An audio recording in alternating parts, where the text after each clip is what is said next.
देश के श्रीमान गजेंद्र सिंह जी,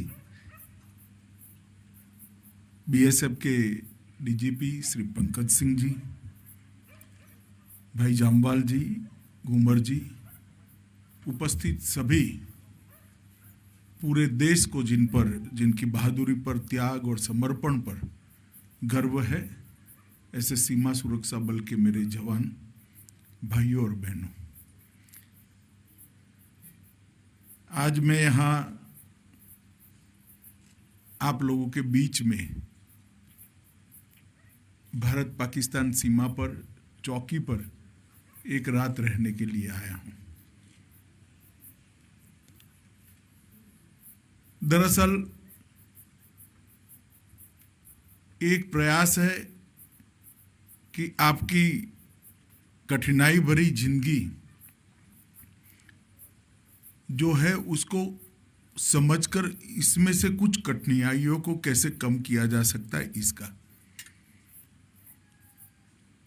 मेरे दोनों साथी गृह राज्य मंत्री जो हैं वो भी अनेक चौकियों पर इस प्रकार से रहकर आए हैं और आज मैं भी आया हूं।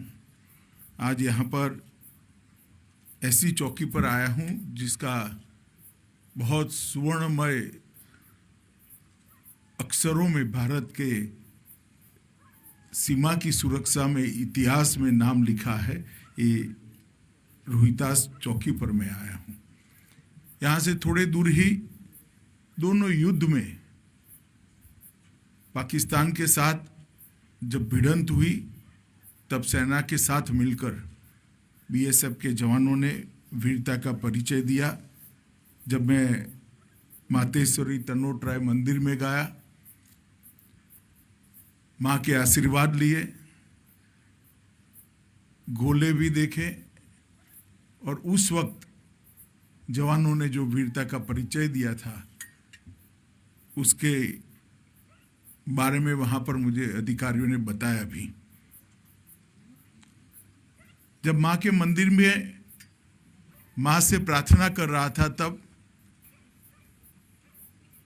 देश की सुरक्षा के लिए, देश की सीमाओं के लिए और देश की खुशहाली के लिए स्वाभाविक रूप से माँ से प्रार्थना करता था, पर साथ साथ आप सबके परिवार समेत आप सबके कल्याण के लिए भी अपने आप मन से ही प्रार्थना निकलती थी कि जो देश को सुरक्षित रखते हैं उनको सुरक्षित रखने का काम हमेशा माँ करे। और जब मैं बाहर निकला तब मुझे गोले बताए गए, लगभग 450 गोले ऐसा कहते हैं कि वहाँ पर पड़े थे, मगर एक भी गोला ना फटा ना मंदिर का नुकसान कर पाया। और ये पूरे क्षेत्र की सुरक्षा वहीं से होती है, ऐसा हम सबका बहुत अटूट विश्वास है। मित्रों, आज एक छोटे से कार्यक्रम में अभी आप सभी को कार्ड देने का एक कार्यक्रम, सिंबॉलिक कार्यक्रम है, किया गया। इस सीएपीएफ आयुष्मान भारत का एक हिस्सा है। देश के प्रधानमंत्री नरेंद्र मोदी जी ने एक बहुत बड़ा निर्णय किया है कि सीएपीएफ के सभी जवानों और उनके परिवारजनों को भी एक अलग अलग कार्ड दिया जाएगा और वो कोई भी अस्पताल में जाकर वो कार्ड को स्वैप कर अपने परिजनों का और खुद का इलाज कर सकते हैं, किसी भी प्रकार की बीमारी के लिए, किसी भी प्रकार के आपत्ति के लिए। ना आपको कोई एप्लीकेशन देनी है, ना बिल देना है, ना बिल बाद में सीएपीएफ से, बीएसएफ से इसको अप्रूव कराना है, कुछ नहीं करना है। कार्ड स्वैप करने के साथ ही आपके परिजनों का, आपका इलाज शुरू हो जाएगा। एक अत्याधुनिक व्यवस्था है जिससे बीएसएफ पर से बहुत बड़ा एडमिनिस्ट्रेटिव बोझ भी कम हो जाएगा। हजारों की संख्या में, शायद 2-3 साल का गिन ले तो लाखों की संख्या में मेडिकल बिल आते होंगे। इसको जांच करना, इसको चेक करना, चेक कर फॉरवर्ड करना, अप्रूविंग अथॉरिटी जोड़े अप्रूव करना और फिर पेमेंट करना। ये सब में से मुक्ति इलेक्ट्रॉनिक तरीके से कार्ड को स्वैप करने से मिलेगी। और न केवल बीएसएफ, सीआरपीएफ, एसएसबी,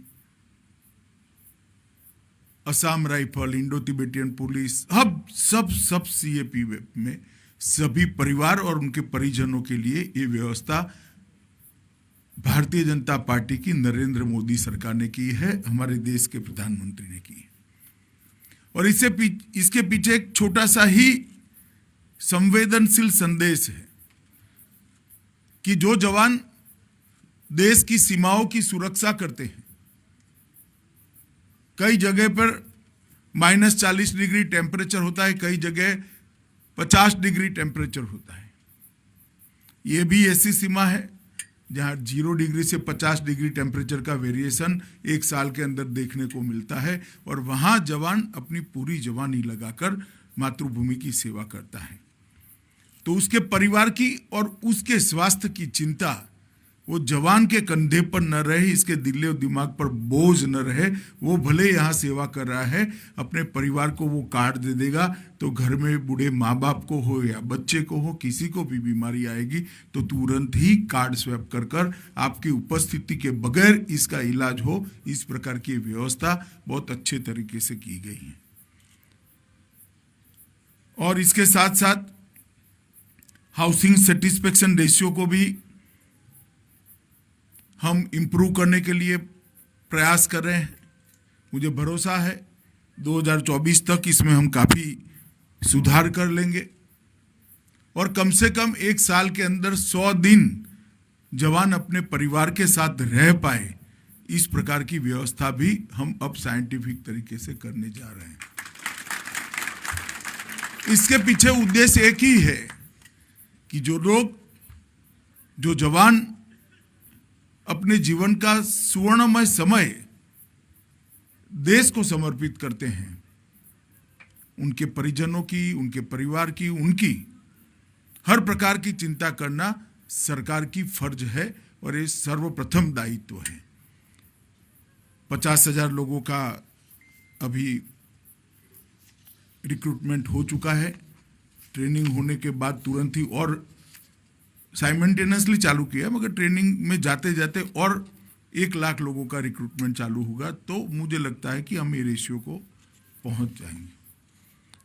लगभग 2 दिसंबर तक 25 लाख कार्ड देश भर के केंद्रीय सशस्त्र पुलिस बलों को दे दिए गए हैं, और बीएसएफ को आज तक 4.5 लाख स्वास्थ्य कार्ड वितरित कर दिए गए थे।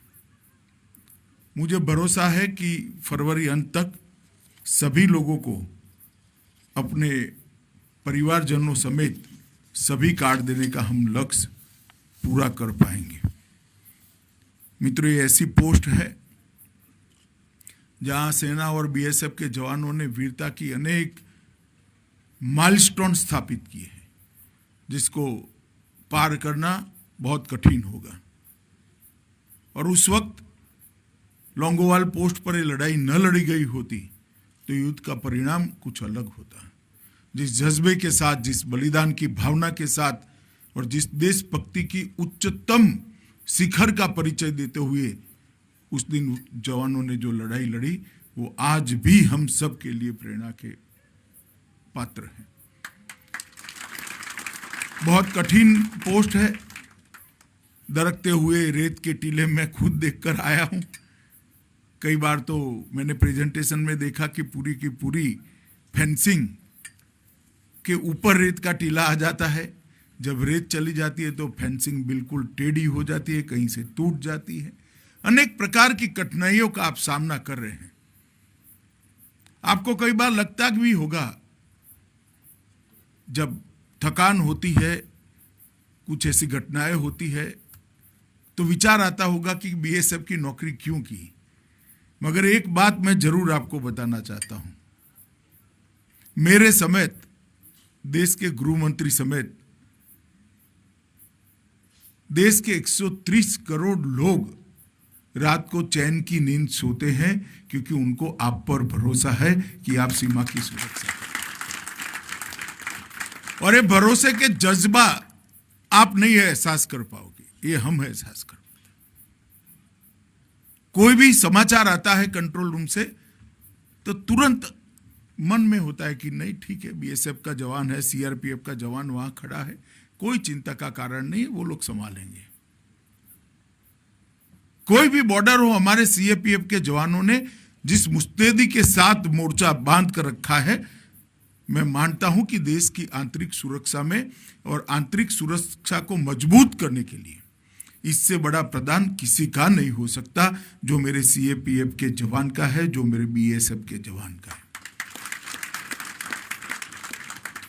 और मित्रों, ये भाव सिर्फ मेरे मन में नहीं है, देश के 130 करोड़ नागरिकों के मन में है, और वो लोग इसीलिए आश्वस्त हैं। आज प्रधानमंत्री जी के नेतृत्व में देश हर दिशा में, हर क्षेत्र में प्रगति कर रहा है, आगे बढ़ रहा है। अनेक प्रकार के नए नए आयामों को छूने का हम प्रयास कर रहे हैं। विश्व में हमारा स्थान सुनिश्चित करने का, ऊपर से ऊपर की जगह पर सुनिश्चित करने के लिए हम प्रयास भी कर रहे हैं, सफल भी हो रहे हैं। कहीं पर उद्योग लगते हुए नजर आते हैं, कहीं पर नई शिक्षा नीति का इम्प्लीमेंटेशन होता हुआ नजर आता है, कहीं पर गरीब कल्याण के अनेक विध कार्यक्रम होकर गरीबों को मुख्य धारा में लाने का हम प्रयास कर रहे हैं, कहीं पर अनेक प्रकार के युवाओं को स्टार्टअप के माध्यम से ग्लोबल लीडर बनाने का प्रयास चल रहा है। ये सारे प्रयास इसलिए हो रहे हैं कि देश की आंतरिक सुरक्षा को आप लोगों ने सुनिश्चित किया है, आप लोगों ने सुरक्षित किया है। और मैं मानता हूं कि ये आपका जो योगदान है, वो देश का जब ये सुवर्णमय इतिहास लिखा जाएगा यही कालखंड का, तब इसको सुवर्णमयी अक्षरों से लिखा जाएगा कि देश की आंतरिक सुरक्षा को जब सुनिश्चित किया, और उसके कारण ही देश का इतना विकास हो पाया। अनेकविध कल्याणकारी कदम भी भारत सरकार ने उठाए हैं। प्रधानमंत्री छात्रवृत्ति योजना चल रही है, एमबीबीएस और बीडीएस की सीटों के अंदर आरक्षण किया गया है। भारत के वीर निधि से कोई भी जवान की जान जाती है, शहीद होता है, तो उसके परिवार को सरकार के अलावे भी सहायता करने का काम चल रहा है। 30 लाख रुपया वहाँ से मिलता है, और भारत सरकार भी 25 लाख रुपया और 35 लाख रुपया की राशि अलग अलग संजोगों में देती है। विकलांग अगर कोई जवान होता है तो इसके लिए भी ढेर सारी योजनाएं की है। मैं आपको इसलिए बता रहा हूं कि ये सारी योजनाएं कर कर सरकार ने आपके लिए कुछ किया है, ऐसा नहीं है। मैं इतना ही बताना चाहता हूं कि आप जो काम कर रहे हैं, सरकार इसको एक्नॉलेज करने का, इसका अनुमोदन करने का एक विनम्र प्रयास कर रही है, और ये सरकार का दायित्व है। मित्रों, आज जिस कठिन परिस्थिति में आप यहाँ पर रहते हैं, इसको मैंने खुद अपनी नज़र से देखा है, सीमा तक जाकर देखा है। आपके अफसरों से अभी कुछ थोड़े समय पहले बात भी हुई, अभी भी भोजन के बाद बात होगी। आप लोगों के साथ बड़ा खाना भी खाना है, मैं भी इसका इंतज़ार कर रहा हूँ कि आप लोगों के साथ बैठकर सीमा पर जो खाना आप खाते हैं वही आज मैं भी खाऊंगा, यहीं पर ही रहूँगा। और मुझे भरोसा है मित्रों कि जितनी कठिनाइयाँ कम कर सकते हैं उतनी करने का सरकार ने प्रयास किया है, और भी आगे पर इसको समझकर इसको दूर करने का हम सुनिश्चित प्रयास करेंगे। और जो जिस जगह पे आप तैनात हो, वो जगह पूरे देश में वीरों की भूमि के रूप में जानी जाती है। सालों तक यहाँ न झुकने का सिलसिला चालू रहा है। सर कटा दिए मगर सर झुकाए नहीं। राजस्थान ऐसी वीरों की भूमि है, वहीं पर आपकी तैनाती है। और यहाँ पर उज्जवल परंपरा को सेना और बीएसएफ के जवानों ने जारी भी रखा है। कम संख्या में होते हुए भी दुश्मनों के दांत खट्टे किए और विजय को प्राप्त किया। पराक्रम की पराकाष्ठा देखने वाली 2-3 लड़ाइयां है, उसमें से लोंगोवाल बॉर्डर की लड़ाई है, और पूरा देश जानता है। कई फिल्मों में इसका, 3 फिल्मों में उसका फिल्मांकन भी हो चुका है, और इसके कारण ये लड़ाई बहुत नीचे तक जनता तक गई है, और वहीं आप सब पोस्टेड हो, इसी प्रकार की ड्यूटी कर रहे हो। मैं आप सभी को फिर से एक बार, आप यहाँ पर जो मुस्तैदी के साथ तैनात हो, इसलिए आपके जज्बे और आपके समर्पण को के लिए मैं बहुत बहुत बधाई देना चाहता हूं और विश्वास दिलाना चाहता हूं कि बीएसएफ के जवानों के भले के लिए जो कुछ भी करने की जरूरत है, प्रधानमंत्री नरेंद्र मोदी जी के नेतृत्व में ये सरकार निश्चित रूप से करेगी। इसमें हम जरा भी पीछे नहीं हटेंगे। फिर से एक बार आप लोगों को मिलकर बहुत खुशी और आनंद का एहसास होता है, और आज आया तो मुझे भी मन के अंदर संतोष का भाव खड़ा हुआ है कि मैंने एक बार देखा है कि मेरे जवान किस कठिनाई के अंदर यहाँ पर ड्यूटी कर रहे हैं। इनकी कठिनाइयों के समझने का मैंने खुद भी प्रयास किया है। ऑफिसर्स से भी रिपोर्ट मिलती है, मेरे साथी गृह राज्य मंत्री भी अनेक पोस्ट पर रहकर आए हैं। प्रधानमंत्री जी ने हम सबको मार्गदर्शन किया था कि जहाँ तक स्वयं नहीं जाते हैं तब तक कठिनाइयों का जानकारी नहीं मिलती है। तो आज मैं भी आया हूँ, मुझे भी बहुत अच्छा लगा है। कुछ दिन पहले कश्मीर की बॉर्डर पर भी रहा था पूरी रात सीआरपीएफ के कैंप के अंदर, और आज आप सबके बीच में हूँ तो मुझे बहुत आनंद है। साथ में मिलकर खाना भी खाएंगे और कल सुबह तक आपके साथ हूँ। फिर से एक बार आप सभी को बहुत बहुत बधाई, अभिनंदन और शुभकामनाएं।